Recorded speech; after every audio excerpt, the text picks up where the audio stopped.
In the year 1645, inside the Reigando cave on the island of Kyushu, an old man sat waiting to die. He was not surrounded by family, he had no wealth to speak of, and he held no official rank in the government. To the casual observer, he looked like a beggar or a failed hermit. But this man was Miyamoto Musashi, the sword saint of Japan, a man who had fought over 60 duels to the death and never once tasted defeat. He was a demon of war who had survived the bloodiest era in Japanese history. Yet, in his final weeks, as cancer ate away at his body, he did not write about his victories. He did not write about the fame he had acquired or the enemies he had crushed. He picked up his brush and wrote a short 21-line manifesto called the Dokkodo, which translates to the Path of Aloneness. This document is perhaps the most brutal and uncompromising text on self-reliance ever written. It is not a guide on how to be happy. It is a guide on how to be unbreakable. In our modern world, we are terrified of being alone. We fill every silent moment with podcasts, notifications, and social validation. We view isolation as a failure, but Musashi viewed it as the only state in which a human being could truly master themselves. He believed that dependency, on others, on luxury, on God, or on tradition, was a weakness that would eventually get you killed. To understand the psychology of the ultimate individual, we must look at why Musashi chose to walk away from civilization and why he believed that the only way to find the truth was to walk alone. To understand the Dokkodo, we must first understand the violence that birthed it. Musashi was not born a sage. He was born into chaos.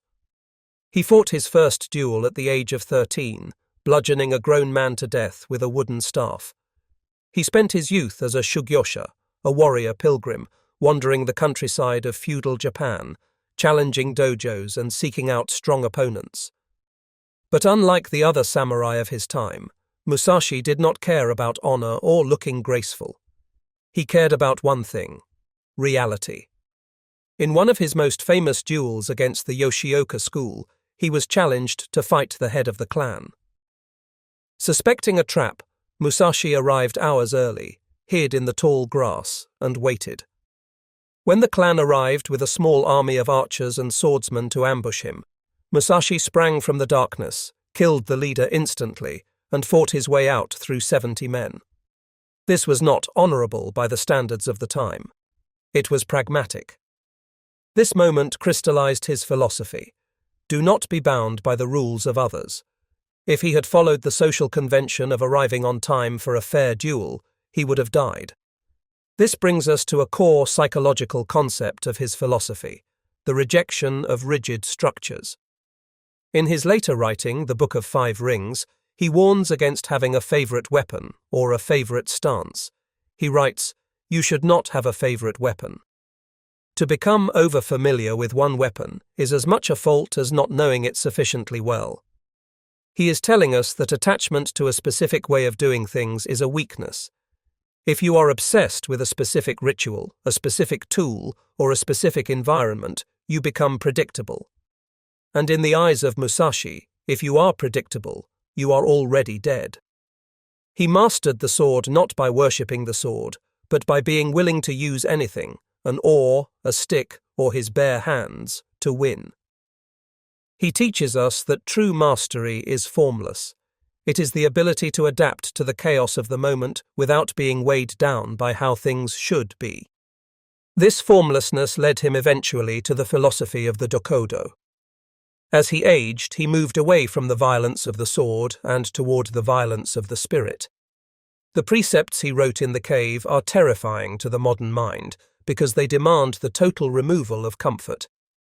One of the most famous lines is, "Do not seek pleasure for its own sake."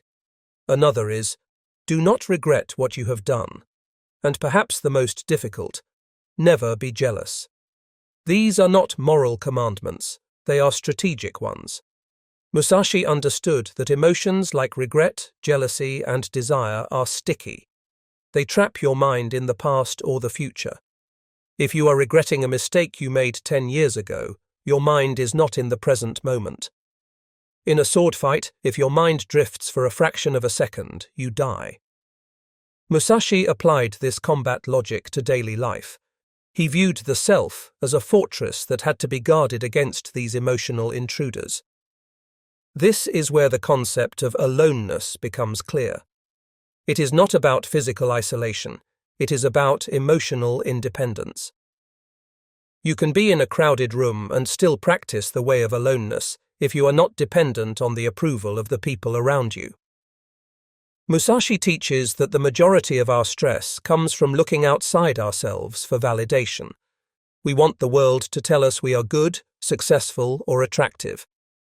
Musashi says, think lightly of yourself and deeply of the world. This inversion is the key. By reducing his own ego, by not caring about his status or his luxury, he became untouchable. You cannot hurt a man who wants nothing. You cannot threaten a man who is already content with dying. This is the ultimate freedom. So, how does the modern individual walk this path? We are not Ronin, and we do not carry swords. But the war for attention and the battle for mental clarity is just as violent today as the wars of the 17th century. We live in an economy designed to make us dependent on likes, dependent on consumerism, dependent on the constant noise of the tribe. Applying Musashi's Path of Aloneness today means cultivating the ability to disconnect. It is the practice of monk mode. It is the ability to sit in a room for an hour without a phone, without music, without stimulation, and simply exist with your own thoughts. For most people, this is terrifying. We are afraid of what we might find in the silence. But Musashi teaches us that the silence is where the strength is. He writes in the Book of Five Rings about the void. The void is the state where you are not confused, where you see things exactly as they are, not as you wish them to be. To reach this state, you must be willing to be misunderstood.